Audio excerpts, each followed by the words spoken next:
मुघल सम्राट औरंगजेबाच्या हल्ल्यावेळी पंढरपूरच्या विठुरायाची मूर्ती चक्क एका विहिरीत ठेवावी लागली होती।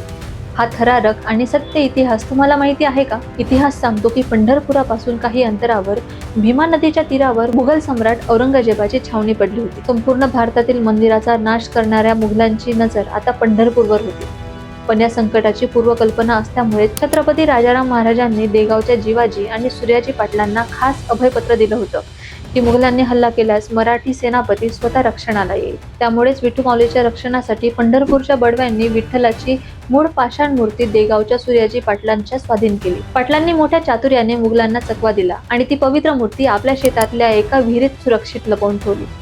संकट टळल्यावर जेव्हा औरंगाबादहून मुघल छावणी हल्ली तेव्हा देगावच्या पाटलांनी ती मूर्ती बडव्यांना परत केली। पण त्याआधी स्थानिक परंपरा आणि उपलब्ध ऐतिहासिक उल्लेखांनुसार बडव्यांनी लेखी कागदपत्रांवर सही करून मूर्ती सुरक्षित मिळाल्याची पावती पाटलांना दिली आणि त्यानंतरच विठुरायाची मंदिरात पुन्हा प्रतिष्ठापना झाली। आपल्या पूर्वजांच्या याच शौर्यामुळे आपण आज विठ्ठलाला डोळे भरून पाहू शकत आहोत। आपल्या देवाच्या रक्षणासाठी प्राणांची बाजी लावणाऱ्या देगावच्या त्या शूर पाटलांचा हा इतिहास तुम्हाला माहिती होता का?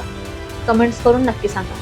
आणि अशा स्टोरीजसाठी आपल्या पेजला आत्ताच फॉलो करा, कारण विषय कोणताही असो आपला मुद्दा भारी आहे।